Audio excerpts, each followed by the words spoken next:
Hello दोस्तों, मैं हूं राजवर्धन और आप देख रहे हैं कोड आईक्यू, जहां हम बात करते हैं दुनिया के उन मुद्दों की जो सबको प्रभावित करते हैं। आज हम बात करेंगे एक ऐसे देश की जो दुनिया का सुपर पावर माना जाता है। और वो देश कौन सा है? अमेरिका। लेकिन क्या आप जानते हैं कि अमेरिका पे करोड़ों नहीं, अरबों नहीं, बल्कि खरबों डॉलर का कर्ज। चलिए जानते हैं आखिर अमेरिका इतना कर्जदार क्यों है और इसका असर क्या है। सबसे पहले हम बात करेंगे कारण का। तो सबसे पहला जो कारण है वो है सरकारी खर्च ज्यादा और आमदनी हो गया है। अमेरिका की सरकार जितना टैक्स से कमाती है उससे कहीं ज्यादा खर्च करती है। किस पे खर्च करती है भाई? सोशल सिक्योरिटी पे खर्च करता है, हेल्थ केयर पे खर्च करता है और मिलिट्री पे। और जब खर्च बढ़ता है तो सरकार को उधार लेना पड़ता है, जिससे कर्ज और बढ़ जाता है। दूसरा कारण है वेलफेयर और हेल्थ प्रोग्राम। अब जो अमेरिका की जनसंख्या है वो बूढ़ी हो रही है, इसे मेडिकल का और रिटायरमेंट खर्च बहुत तेजी से बढ़ते जा रहा है। ये भी एक कारण हो गया। तीसरा कारण हमारा आता है टैक्स कट्स। अब कई बार क्या होता है कि राजनीतिक फायदा के लिए सरकार जो है वो टैक्स घटा देता है। अब जब टैक्स घटेगा तो आमदनी कम हो जाएगा और जब आमदनी कर्ज हुआ तो कर्ज फिर से बढ़ जाएगा। तीसरा कारण हमारा ये भी हो गया। चौथा कारण है युद्ध और डिफेंस। अब इराक और अफगानिस्तान जैसे युद्धों में अमेरिका जो है ट्रिलियंस डॉलर खर्च करता है, क्योंकि वो खुद को बोलता है कि हम सुपर पावर है। अब सुपर पावर जब भी कहलाएगा तो सस्ता तो होगा नहीं सुपर पावर बनना, इसमें वो ट्रिलियन डॉलर खर्च करता है अपना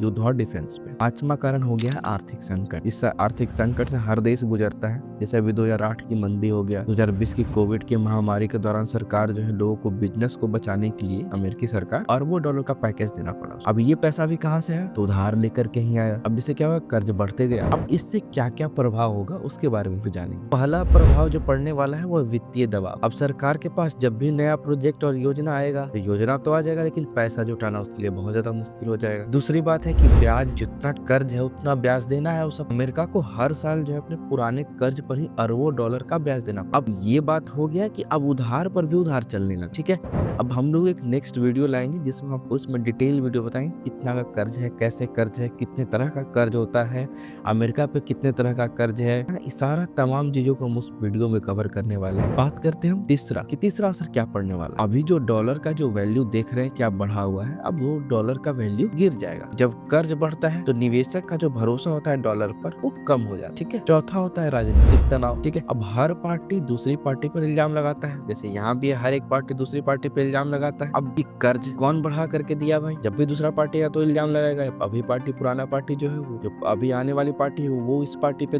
इल्जाम लगाएगी। ठीक है, कर्ज तुमने बढ़ा दिया है, टैक्स तुमने घटाया है, तो एक राजनीतिक तनाव हो गया। चौथा कारण। पांचवा जो कारण है वो भविष्य की पीढ़ी पर बोझ। यानी अब जो आने वाला पीढ़ी है इतना ना कर्ज हो गया है कि इस कर्ज का ब्याज चुकाते हालत खराब हो जाए। आने वाला पीढ़ी तो बर्बाद हो गया। अब बात करते हैं कि ये सब तमाम मुद्दों से हुआ और क्या हम जाने। तो दोस्तों, अमेरिका का कर्ज किसी एक वजह से नहीं बल्कि कई सालों से चल रहे सरकारी फैसलों, युद्ध और आर्थिक संकट का नतीजा है। ऐसा नहीं हो कि अचानक से अमेरिका पे कर्ज बढ़े। आगे आने वाला जो वीडियो है उसमें हम लोग बात करेंगे पूरे इस चीज को डिटेल। ये वीडियो आपको कैसा लगा है, कुछ कैसा जानकारी लगा है? इस वीडियो थोड़ा भी अच्छा लगा हो, जानकारी वाला लगा हो, तो इस वीडियो को लाइक करिएगा और शेयर करिए। साथ ही साथ हमारे इस channel code IQ with Rajvardhan को सब्सक्राइब जरूर करिए। कमेंट में ये भी बताइएगा अगला टॉपिक और किस पे मैं। तो दोस्तों, मैं हूँ राजवर्धन और आप देख रहे थे कोड आईक्यू।